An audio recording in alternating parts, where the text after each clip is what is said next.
সিউড়ি ব্লকে বিজেপির বড় সড় ভাঙন, 150 জন কর্মী তৃণমূলে যোগদান। সিউড়ি 1 নম্বর ব্লকের করিদ্ধা অঞ্চলের বিজেপির দলে বড় সড় ভাঙন দেখা গেল। ভালুকা বুথের বিজেপির বুথ সভাপতি সহ প্রায় 150 জন কর্মী তৃণমূল কংগ্রেসে যোগদান করেছেন। সিউড়ি বিধানসভার বিধায়ক বিকাশ রায়চৌধুরীর হাত ধরে এই যোগদান অনুষ্ঠান অনুষ্ঠিত হয়। যোগদান অনুষ্ঠান স্থানীয় এক বিশাল সভায় এই যোগদান অনুষ্ঠান সম্পন্ন হয়, যেখানে বিকাশ রায়চৌধুরী নবাগত সদস্যদের তৃণমূল কংগ্রেসের পতাকা তুলে দেন এবং তাদের দলের সদস্য হিসাবে স্বাগত জানান। তিনি বলেন, তৃণমূল কংগ্রেস সবসময় মানুষের উন্নয়নের জন্য কাজ করে এসেছে এবং আগামীতেও এই প্রচেষ্টা অব্যাহত থাকবে। আপনাদের সবাইকে আমাদের দলে পেয়ে আমরা আনন্দিত। আপনারা সবাই মিলে একসঙ্গে কাজ করলে আমাদের লক্ষ্য পূরণ সহজ হবে। নবাগত সদস্যরা তাদের অভিব্যক্তি প্রকাশ করে জানান, আমরা বিজেপির মধ্য থেকে এমন কিছু উন্নয়নমূলক কাজ দেখতে পাচ্ছিলাম না যা আমরা তৃণমূল কংগ্রেসের মধ্যে দেখতে পাচ্ছি। তাই আমরা বিশ্বাস করি তৃণমূল কংগ্রেসের নেতৃত্বে রাজ্যের উন্নয়ন ও অগ্রগতি আরো দ্রুত হবে। এই কারণেই আমরা বিজেপি ছেড়ে তৃণমূল কংগ্রেসে যোগদানের সিদ্ধান্ত নিয়েছি। আগে বিজেপি দলের সভাপতি ছিলাম আমি ভালুকা গ্রাম থেকে 192 বুথ থেকে। আমি দিদির উন্নয়নে সামিল হওয়ার জন্য তৃণমূল কংগ্রেসে যোগদান করলাম। আমাদের পুরোটা আদিবাসী এলাকা, বিজেপি আমাদের ওখানে মেম্বার আছে, মেম্বার আমাদেরকে পাত্তা দেয় না। প্রধান আছে, করিদ্ধা পঞ্চায়েতের প্রধান পাত্তা দেয় না। আর একজন বিজেপি নেতা আছে শ্যামসুন্দর গড়াই, সেও পাত্তা দেন। ওই কারণে আমরা দিদির উন্নয়নে সামিল হওয়ার জন্য আমরা প্রায় ভালুকাতে 150টা পরিবার সবাই মিলে আমরা তৃণমূল কংগ্রেসে যোগদান করি। 150 জন, মোটা 50-60টা পরিবার। আপনার নাম? আমার নাম সুব্রত বেসরা, বুথ সভাপতি ছিলাম 192 নম্বর বুথে। করিদ্ধা অঞ্চলের বিজেপির এই ভাঙনের ফলে তৃণমূল কংগ্রেসের শক্তি বৃদ্ধি পাবে বলে ধারণা করা হচ্ছে। স্থানীয় নেতৃবৃন্দ এই যোগদানকে অত্যন্ত গুরুত্বপূর্ণ বলে অভিহিত করেছেন এবং এর ফলে এলাকার রাজনৈতিক সমীকরণে বড়সড় পরিবর্তন আসতে পারে বলে মনে করছেন বিশ্লেষকরা।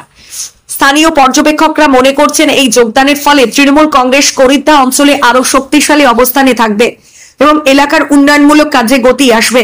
শ্রী রায়চৌধুরী আরো বলেন, আমরা সবাই একসঙ্গে কাজ করলে আমাদের এলাকায় উন্নয়নের নতুন দিগন্ত উন্মোচিত হবে। আমাদের প্রধান লক্ষ্য মানুষের সেবা করা এবং তাদের জীবনের মান উন্নয়ন করা। ভালুকা গ্রাম একটা আদিবাসী গ্রাম, যেখানে আদিবাসী সম্প্রদায়ের মানুষের বাস।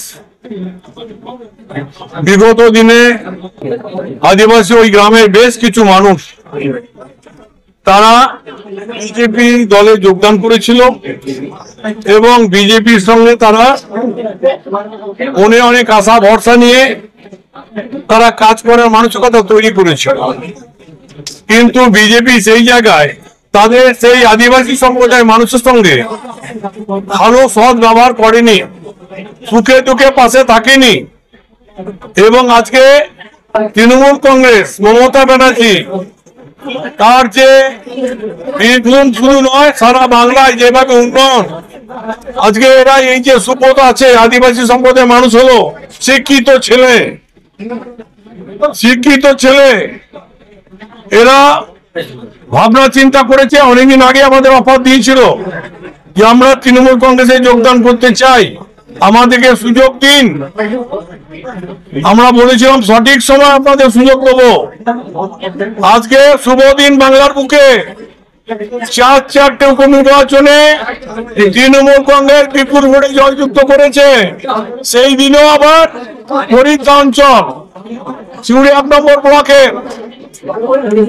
যে এখানে ভালুকা গ্রাম, সেখান থেকে আমার আদিবাসী ভাইরা দলে দলে যোগ দিয়ে তৃণমূল কংগ্রেসের হাতকে আরো শক্তিশালী করার মানসিকতা তৈরি করেছে।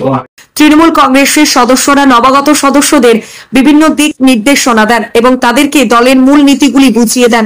এই যোগদানের ফলে এলাকার উন্নয়ন কার্যক্রমে আরো তীব্রতা আসবে বলে আশা করা হচ্ছে। মোহাম্মদ আমিন নাশিদের report, Janakantha TV news, Suri.